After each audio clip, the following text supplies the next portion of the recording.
Greetings everyone, and welcome to the Planaripple Logs. This year, we'll break down Log 6, Cycle, which opens with one of my favorite covers. It's one of the oldest and most meaningful Planaripple illustrations to me. I've made posters out of it, I've tweaked it over the years, and I think the meaning is pretty clear. Minow's limbs may be temporary, but Minow is enduring. Heck is beside himself. Is he shocked that someone in Minow's state gave him so much trouble? Is he disgusted with himself for going overkill? In 2017, people immediately theorized that he must be Minow's brother and Minow's a secret pirate or something. And no, but there is some connection.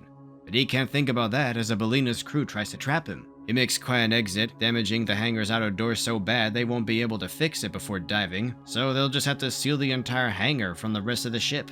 While her first confrontation with pirates could have gone better, just as she defended the ship finally earns Minow some respect from its people, but she's so banged up she can barely hear them and can't even see their faces before she's out like a light.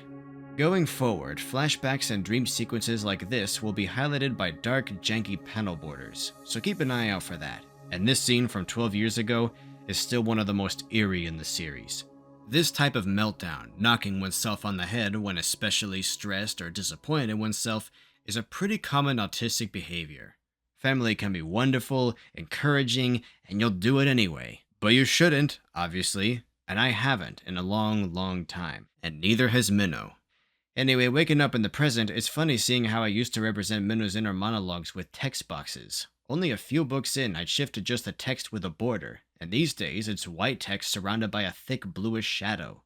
I like this format most, and I plan to stick with it for the rest of the series. Anyway, Minow gets some new arms, a lot of get-well-soon presents, and a familiar face, Noma, who's here to apologize to Minow about that pirate attack, as her people would usually warn the Belina about such threats, but her brother's gone missing, so he couldn't. And here's one of those extremely autistic moments that people really relate to. I don't get why they do that. Do what? Give you presents?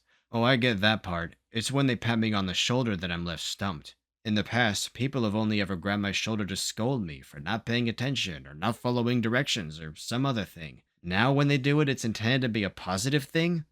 I wish people would make up their minds. Oh, Elastics and your many strange gestures. She shows Noma her new place, and I just had to make an ET reference with Puppy and the plushies. And here's another very autistic moment. I think you should stay away from me. What? Bad things happen to people who are nice to me. You don't need to waste time looking after me. Not when you have a family waiting for you. My children are fine. They have their father and others taking care of them. I came to see you because you were hurt.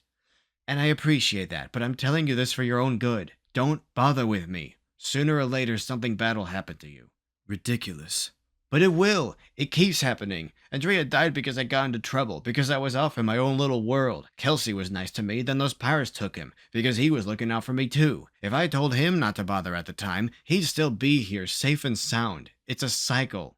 So I'm telling you now, get me out of your life while you still can before something hurts and kills you too. Let me try to explain this rote thinking. Human brains look for patterns everywhere, right? And autistic people tend to like routines. Some degree of repetition. Well, at least for me, when something particularly bad or stressful happens 2 or 3 times in a short span of time, my brain expects that to keep happening. Prepares for that to be the new normal, the new pattern. That's just how things are gonna be from now on. But it's distorted thinking, often created by coincidence. It's just another of those tism-isms. Noma gives Minow some desperately needed affirmation, and we get a look at her world. Yes, now Miss Snuggling Moray Eels. Have you seen how friendly and cuddly and puppy-like they are in videos? I wouldn't advise letting a human child near them, but merfolk kids are okay, they got this. We also meet Noma's youngest, a baby so little he still has his sleeve. Yeah, this is one of those weirder merfolk traits I came up with. This placental swaddle that ties merfolk babies' legs together for the first few months until it slides off and they've been trained to swim by kicking their legs like one big tail. Still no word on Uncle Noak, and cut to the people who took him. This is one of the most classic Planaripple ship designs. These pot whales, based on sperm whales, carry smaller subs in their noses, just opening their little mouths. I love how utilitarian it is. The designs of ocean creatures have inspired so many fun ships and machines over the years, and I haven't adapted anywhere close to all the ones that fascinate me to this day. Hack informs Kelsey that with cyborgs being so common in this world, especially among pirates, his complete lack of upgrades makes him special, and he's gonna be living it up in the Pirate Queen's court. But if Kelsey wants to eat before they get to the flagship, he has to tell Hack who that person was. Whatever, pretty boy. Be like that. I don't know what you were hoping to hear, but you're in for a disappointment. We caught her adrift one night years ago. No idea where she's from. She could have come from anywhere. See? What's there to know? You really don't know anything about her? I don't think even she knows. She's nobody. Guess you're right. I must have been thinking of someone else. Even Kelsey trying to throw Hack off Minnow's trail may have told Hack too much. That's it for log 6. I'm sorry I've been slacking with these. I uploaded a couple back to back a year ago and my channel's growth completely stopped. I thought the algorithm was punishing me for pushing non-LEGO content. I spent the rest of the year pulling my hair out trying to tickle the algorithm just right, get back in its good graces. But even uploading Nick's mods and LEGO Rewind weekly for a few months only seemed to hurt the channel.